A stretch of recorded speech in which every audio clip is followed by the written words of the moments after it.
4일 토요일입니다. 어저께 아주 탑 뉴스로 이렇게 타전이 됐지만 이준석의 부친 농지법 위반 의혹에 대해서 이준석이 사과를 했습니다. 몰랐지만 송구하다. 몰랐지만 송구하다. 부친이 17년간 농주 보유를 해서 자가 경작도 안 해가지고 이준석은 소유관계와 무관하다. 자기는 무관하다.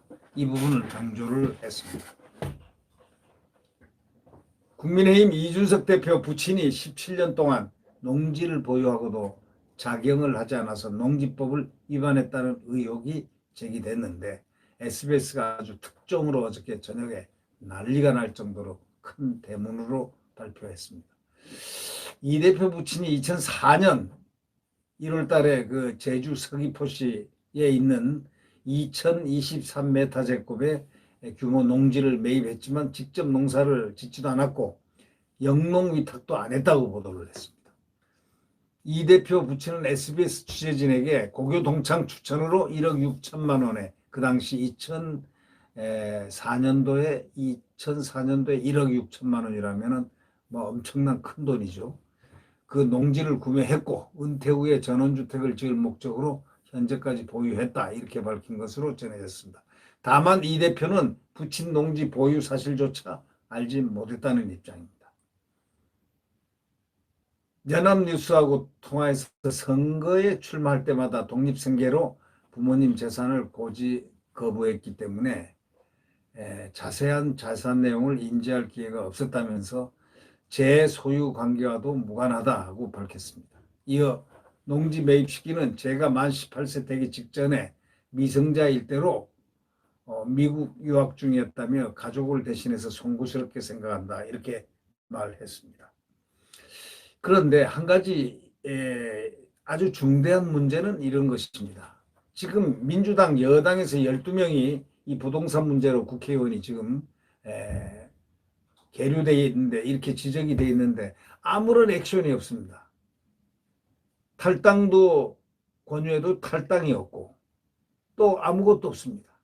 어떤 귀책 사유란 권익위원회에서 다 조사를 해서 넘겼을 텐데 권익위를 완전히 권위를 인정하지 않는 듯한 그런 결과를 빚어내고 있다 이런 비판을 받고 있죠. 그런데 윤희숙 의원이 느닷없이 부친이 부동산을 한 게 튀어나왔습니다. 그러나 당에서 전혀 관계없다 소명을 다 해보니까 전혀 이건 관계가 없다. 형사적인 문제라든가 이런 게 관계없다 이렇게 나왔지만 그러나 도덕적으로 윤리적인 차원에서 나는 국회의원직을 사퇴하겠다 하면서 사퇴를 했습니다.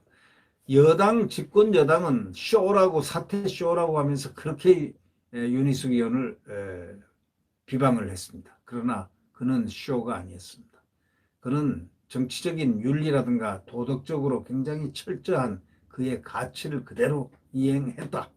아주 훌륭한 덕목으로 그는 정치를 마무리를 했다. 이렇게 보아 틀림이 없습니다.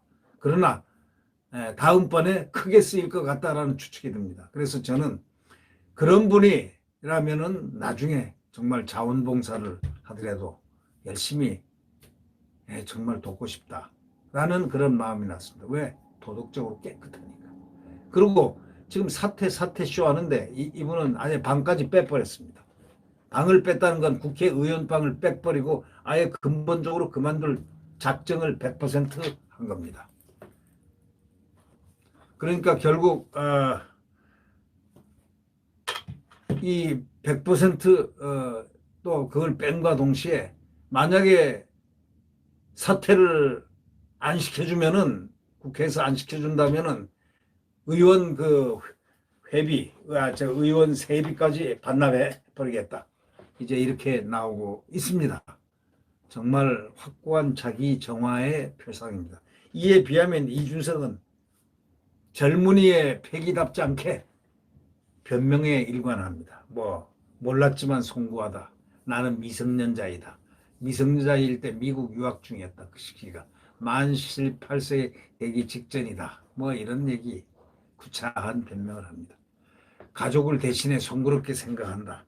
지금 물러서야 될 건 이 대선 국면에서 이 당대표가 깨끗하게 물러서죠. 무리를 많이 일으켰고, 이렇기 때문에 빨리 깨끗하게 물러서야 된다.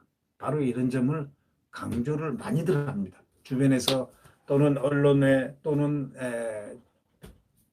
여러 분들이 언론에서 평가하기를 이럴 때 깨끗하게 딱 물러서면 또다시 크게 살 수 있는 그러한 기회를 스스로 또 놓치고 있다. 이 그릇은 이 그릇에 불과할 뿐이다. 라는 얘기가 나옵니다. 이준석은 뭐 자기 본인이 잘못한 거라고는 생각 안 하지만 그러나 도덕적, 윤리적 그리고 어떤 시간의 어떤 시대 정신에 비춰볼 때 윤희숙 의원을 벤치마킹할 수 있는 최소한 당 대표로서 윤희숙 의원이 그 당 소속 아니었느냐.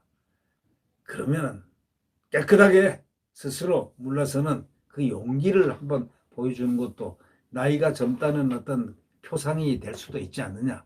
이런 생각을 하는 사람들이 꽤나 많다는 것. 네. 하여튼 이 정치라는 것은 도덕적, 윤리적으로 또 용기가 있어야 된다. 윤희숙 의원은 죽은 것 같지만 절대 죽지 않았다. 다시 정치적으로 크게 쓰일 수 있는 사람이 되었다는 바로 이 사실을 이준석은 벤치마킹하고 더더욱이 윤희숙 의원은 깨끗하게 그가 의원 생활을 하고 참 5분 스피치는 상당히 유명한 그런 사례로 남아있지만 이준석은 무리를 얼마나 많이 일으켰습니까? 2달 동안에 자기 정치를 하고 자기가 주연하려고 그러다 실패해서 결국은 사과까지 하고 배국민 사과까지 하고 그것뿐입니까?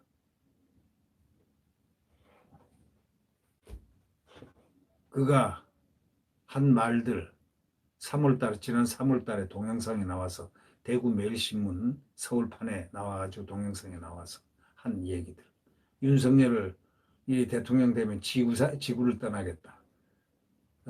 안철수가 서울시장 되면 지구를 떠나겠다. 나는 당권을 먹을 거야. 그 다음에 윤석열을 대통령 만들어야 된다. 라는 그런 요지의 4가지 테이마를 공공연하게 하면서 또 포털 사이트에는 그 뭐 저 낙곰수의 멤버들이라나 뭐 예를 들면 주진우라든가 무슨 또 그렇지 않은 또 좌파들의 사람들 뭐 또 뭐 많죠. 김 누구 뭐 누구 그런 사람들하고 사진 찍어도 수두룩벅적 그의 과거가 좌파로 얼룩져 있었다. 좌파 성향과 어울렸다는 게 나타나 있지 않습니까? 자, 이제는 젊은 사람이 젊은이답게 젊음이란 건 용기다. 그리고 깨끗합니다. 청결합니다. 변명이 아니다. 바로 이런 것을 알고 처신을 좀 분명히 하기를 바랍니다. 네. 구독 버튼과 엄지를 눌러주시면 감사하겠습니다. 대한민국이 지금은 불안정한 것 같아도 정권교체 희망을 향해서 달려가고 반드시 정권교체라는 국민들의 소망을 달성해야 될 그러한 시간이 되어갑니다. 내일 새벽 또다시 대한민국의 태양은 떠오를 것입니다. 네, 안녕히 계십시오.